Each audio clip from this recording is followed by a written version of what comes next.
I mentioned Thinking Digital Star Competition, and this is our 11th edition of it, and right now is the final. Some of you were with us yesterday at Tuss Park, Newcastle, run by Colin Tan, who I believe is also with us here right now. And we had, honestly, an incredible group to pick from.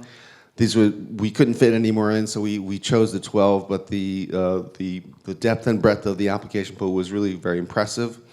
I should mention the honorable mentions went to from the audience, so it was from Wowzabox and Polybox, and from the judges was Intellibin and Manulitica. So hopefully they're all with us here today. But and I should also thank our judges from yesterday, Raoul from Creative UK, Charlotte Scott from Innovation Super Network, Maddie Rippin from Minkos, and Vicky Cross, who you'll be meeting later from Gateshead College. And so let's get the show on the road. So we have two. We have Peak Home is one of our finalists, and SQCDP. And I don't know if you guys have decided who's going first. It's going to be Peak Home, so we're going alphabetical. So can we welcome Peak Home to our stage?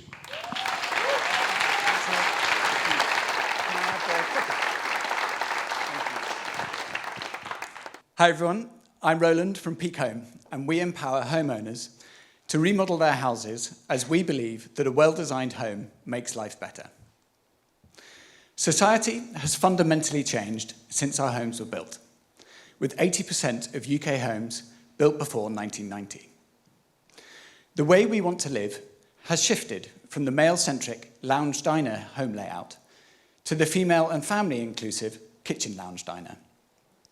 This means that the majority of our homes need remodeling, but the current process to even get a visualization of the potential for what your home could be is time-consuming, inconvenient, and expensive.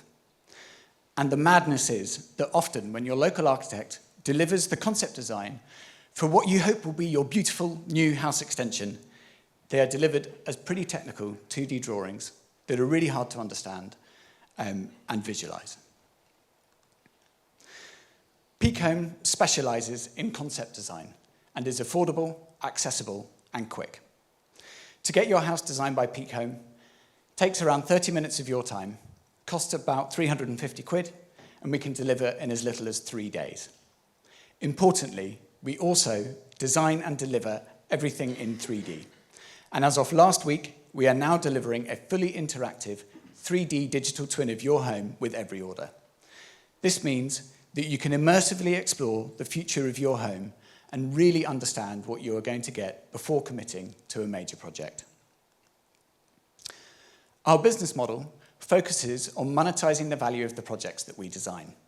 And as the trusted first point of contact for homeowners who are about to embark on a 5- or 6-figure project, we're in a strong position to direct their spending downstream. Our 3D digital twin allows us to drop referral hotspots right into the design and signpost those homeowners to the logical next steps for their major project. Excitingly, we're in advanced talks with 3 of the UK's major home improvement retailers to provide our concept design and digital twin technology to help unlock more high-margin, big-ticket sales in fitted kitchens, bathrooms, and bedrooms. But the opportunities for referrals and commissions don't stop there. So in terms of traction, we've now designed over 1,500 home extensions all across the UK for a total project value of over £156 million. Myself and my wife Jamie, who's sat over there, we started this as a passion project, helping our friends as they were getting their first steps on the property ladder. And as with so many others, the gift of time that lockdown gave us allowed us to turn this weird hobby into a bit of a business. And amazingly, our 10th project was picked up and featured on Kirsty and Phil's Love It or List It. Now, our main customer acquisition channel comes from Instagram. So the market size is pretty vast, with over 100 million, a million house extensions, all off conversions carried out annually. And as we all know, we're in a housing crisis, so this is only likely to grow. We're a husband and wife team. I have a background in architecture and product design, and Jamie in interiors and recruitment. We're also joined by my longtime partner in crime, Simon Barker, who was CTO, as our CTO, and he was co-founder with me on a previous startup. We also have some fantastically experienced prop tech angel investors on our board who are helping us chart our way through a pretty rocky housing market at the moment, and of course some local investment too.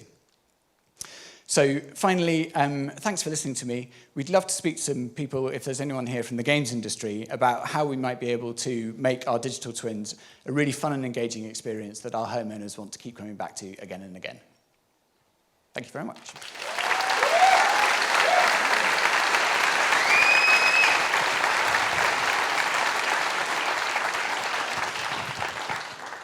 So just one quick question.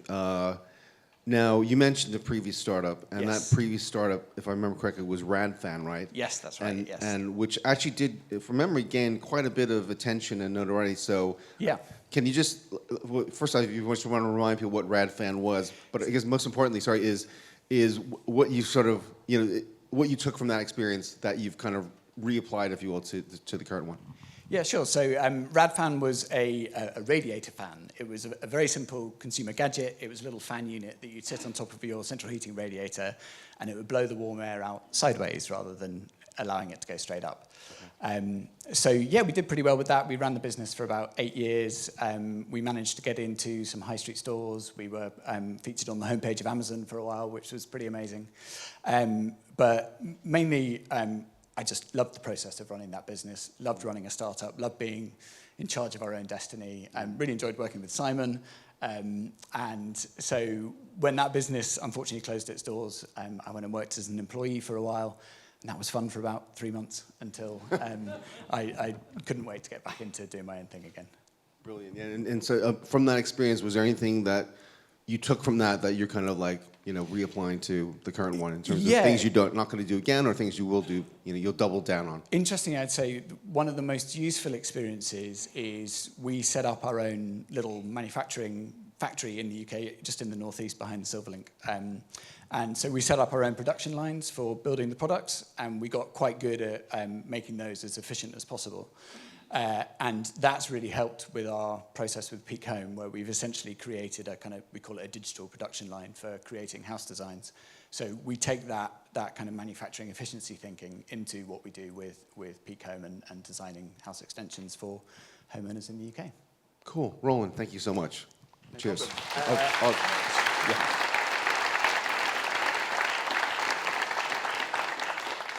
That's great, yeah.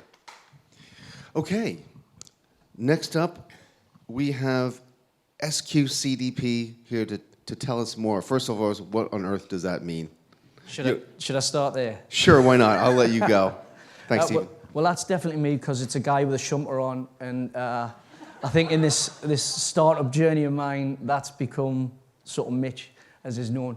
So SQCDP, it's a metaphor from manufacturing for safety, quality, cost, delivery, and people. We've stolen it from lean manufacturing gurus from the 1950s and 60s that installed that as a program, and that management consultants still train out to this day as a paper system. What we do is we generate our app, which replaces factory paperwork, and we make smart factory technology and data insights accessible for those that can't afford smart factories. What we find is that in the UK and around the world, only 10% of manufacturers have actually digitized fully, which leaves a market of 90% still out there looking for a solution, and they can't access it. This is typically what you'd see in the 90%. You'll see some factory paperwork on the left that all of the operators and the teams inside the factory performing their work, but then recording their work in this paperwork with different codes, different insights, and lots of information. You multiply that across production line after production line. The team leaders end up with a huge data processing job at the end of every shift. If there are multiple shifts, every 24 hours, there's a huge amount of paperwork to process. And that then comes to the daily review, which is about presenting those things on a board just like that. And that's where I was 2 years ago. I was in front of those boards trying to have a good quality review, and the data wasn't showing up. It was all in the paperwork, but people didn't have time to process it.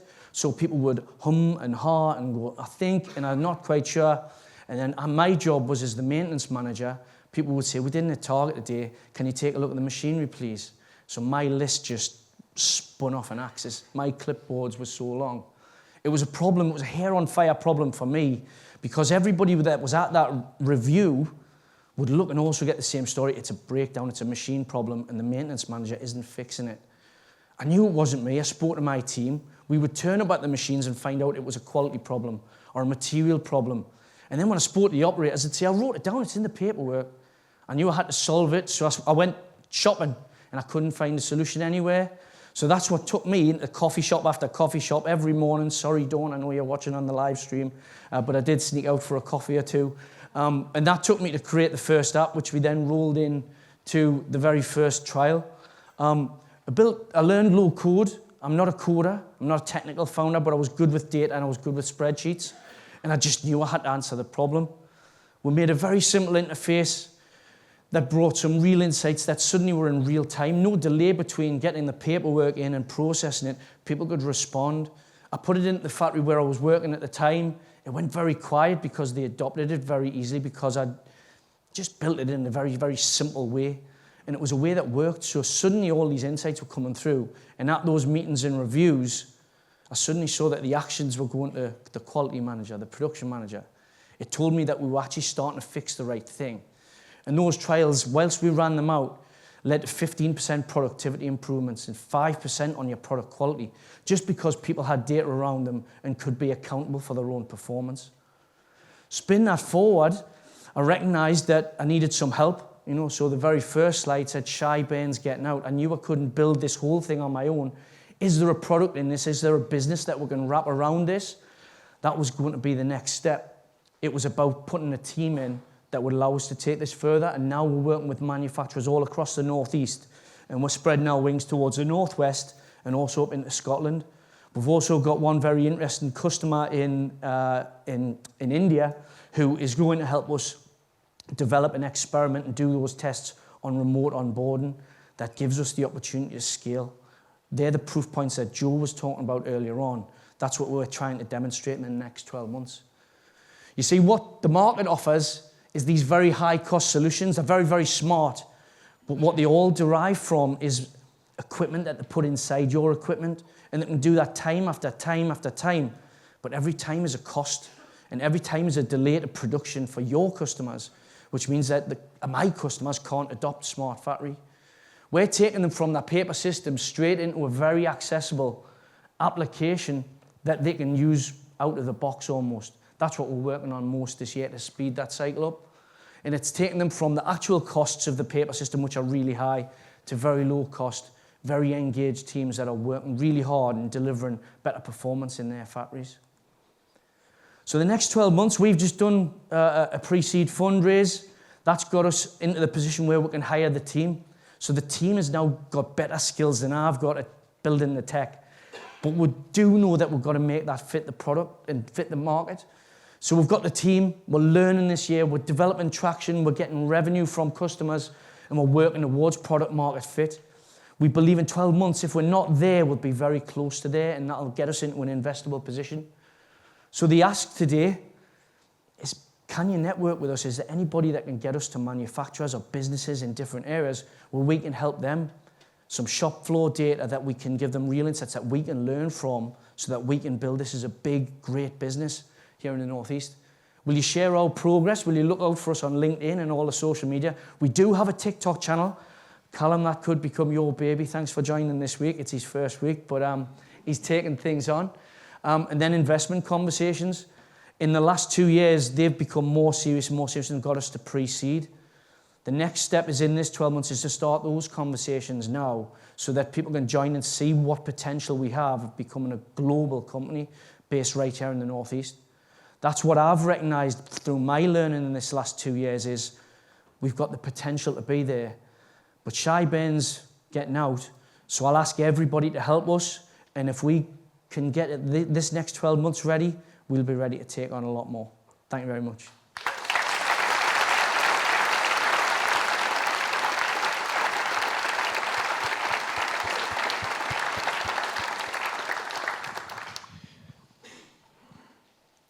As I started listening to your talk, your presentation, that I was wondering actually who somebody must, when they see your solution, go, "Oh, thank God! Like this exists now," sort of thing. So I wasn't sure if it was the person responsible for having to do all the data entry, or the person, if you will, their manager above them that now has all this data to play with and analyze it. So who tends to respond most aggressively to your offer? I think the buyer persona that we have are the continuous improvement managers that exist in a business to try and find improvements, and the operations managers or production managers. They're responsible for the output of the factory. But within the trials and everything that we're doing with customers, the people that benefit initially the quickest are the team leaders who have all this paperwork to crunch every day. Yeah. Instead of them spending the time just populating a whiteboard with little red pens and green pens or enter things into spreadsheets, they suddenly can start looking at them and understanding them and saying, what do I do to drive performance? What are my problems today? What do I need to do today to prevent some problems tomorrow? So it moves them straight into a futuristic state they've never seen before. Okay. Now, if from what I read, you spent a lot of time in those industries before as an employee in various firms and things like that. So what led you to leave the relatively safe confines of generally speaking, large, well-established organizations to go into startup land? Special kind of crazy stuff. Drugs? I think, yeah. Speaking of Joe, there was a self-belief in that I could do something, and there was a burning platform that had to fix this, because in those initial trials I saw what changed in the factory for the people that were using it for the first time. So it's a very stressful environment in manufacturing. You're close to the customer, you've got real tight deadlines. Any cost hits the product, you get kicked in the backside, left, right, and center. So it's very stressful. Production managers going in with no data, 6 o'clock in the morning on a Monday to try and find information. Wrong behaviors. You read the leadership books about what high-performing teams look like, and it keeps driving you back to the opposite. I saw that the change meant that people could start being their best selves at work. They understood with data, go and manage. Now go and fix things, go and solve the real problems. You know what they are, or you know where to fish. You might not be the specific thing, but the operators are telling you exactly what the problems are today. Go and work on those things, and they did. And I saw the behaviors change as people suddenly, it was less stressful. Suddenly people are having a good life at work. And that felt like that was a reason to do something a bit bigger than my own desires. Cool. Thank you so much, Stephen. Cheers. You're welcome. Thanks very much, Randy. Thank you.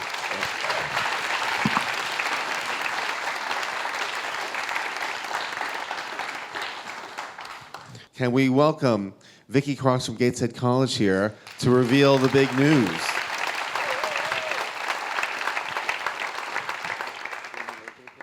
Yeah, you can do. Is this on? Yeah. It was a great day yesterday, and I just want to touch on what Kit was saying about the storytelling, because there was some amazing storytelling yesterday, and I think that really, really came through with the entrance for the competition. But yeah, so really, really good. And the winner is SQCDP. Well done.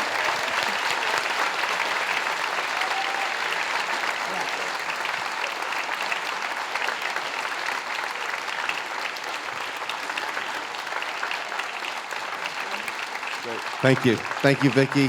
Congratulations, Stephen.